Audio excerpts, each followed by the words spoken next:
Hi there guys and gals, welcome back to the channel, and today I'm sat in something a little bit different. What could this be?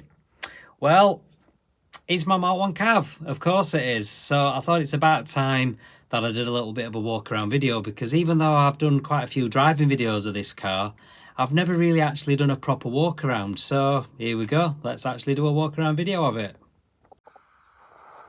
Right, so let's start on the inside. I'm sat inside the car because it is a little bit chilly. So as you can see, it is completely stripped out with bucket seats. It's not even got door cards. It's not even got a headlining. It's got absolutely nothing inside. No trims.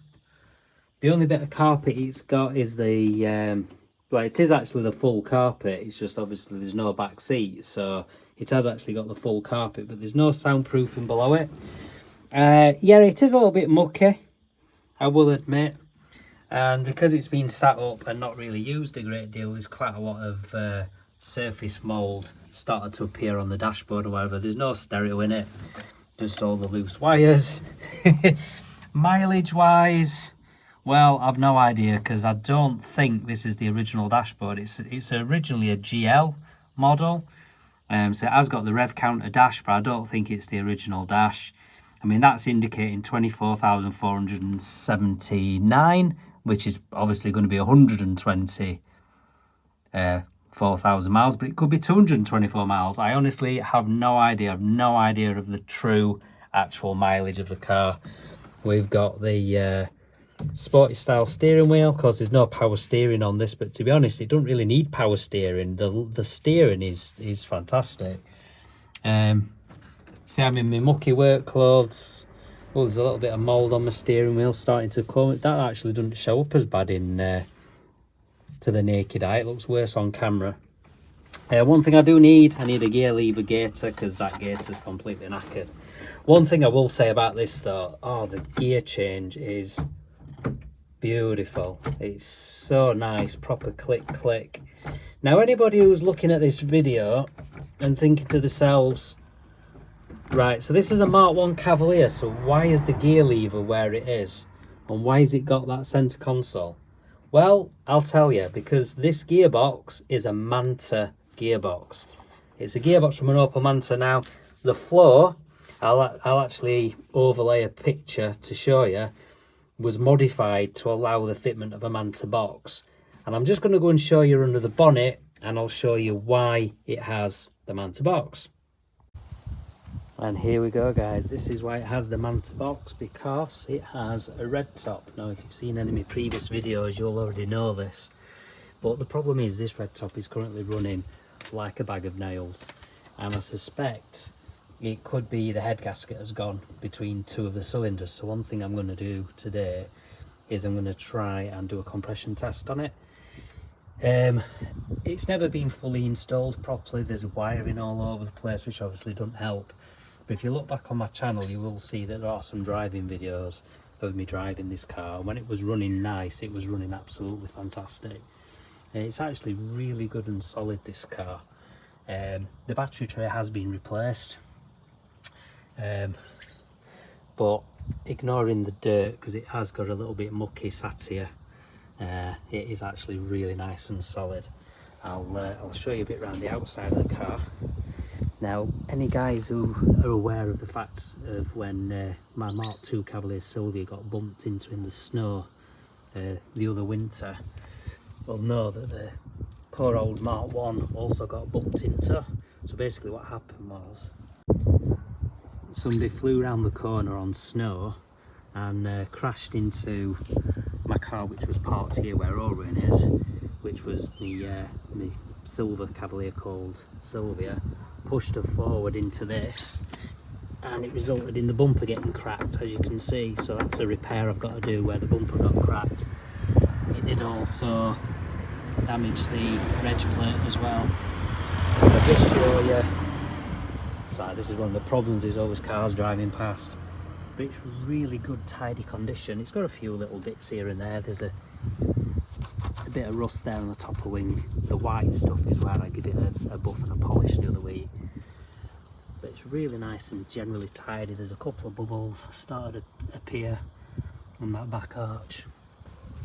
But this is the other damage it received, because a few days later the car that was parked here, which was my Astra, got pushed into it, and as you can see, it pushed in the back panel, damaged the bumper.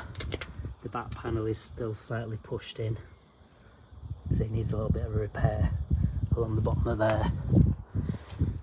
And yeah, you can see the back panel got pushed in slightly, and there's a dent in the boot lid as well. Just going down this side of the car,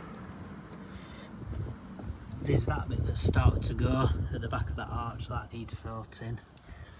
That bit there has always been like that since I bought it.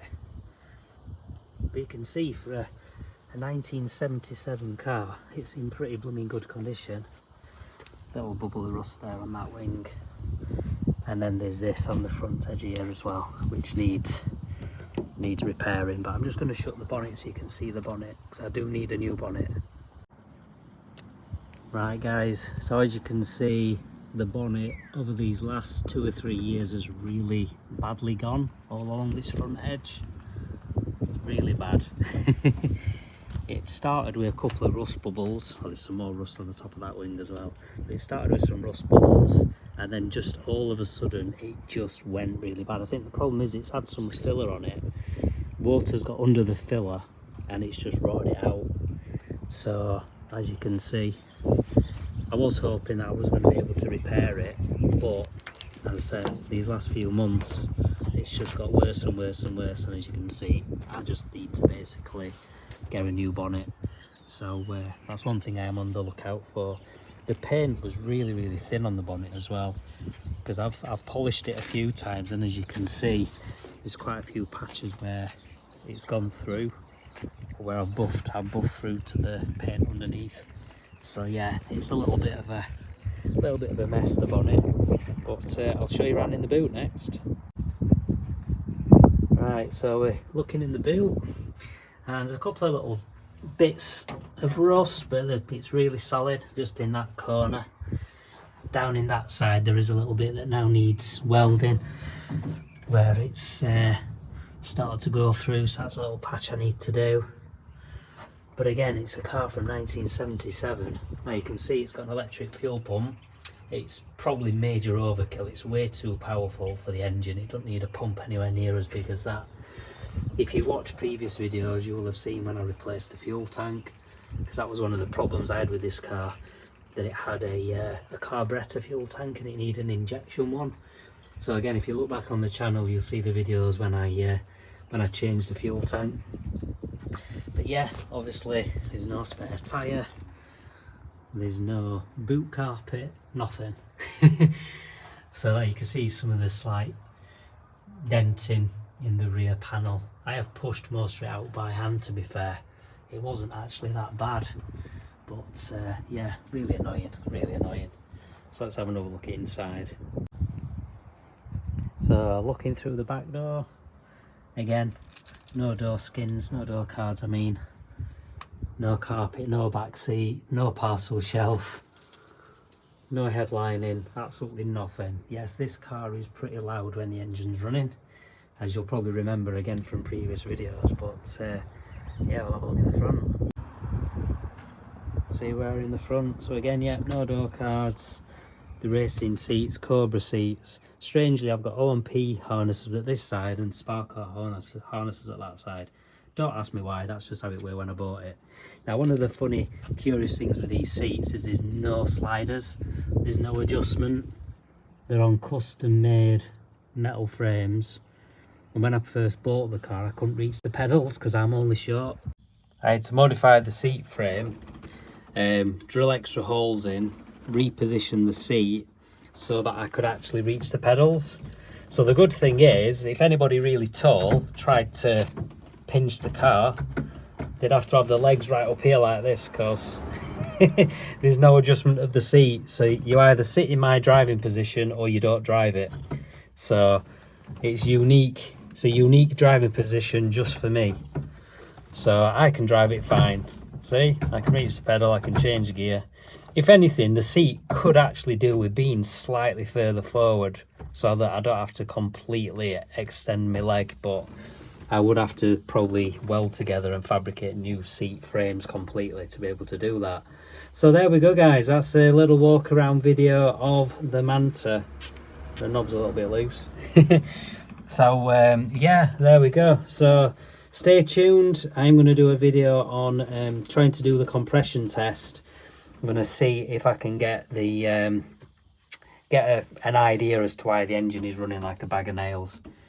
So we shall see what happens. What's that? Oh, it's the old ashtray. Oh. Just have a quick look in the glove box if they're out in there. I can't even open the glove box one-handed. So anyway, there we go, guys. So thanks for watching. Stay tuned and I'll catch you in the next one. Laters.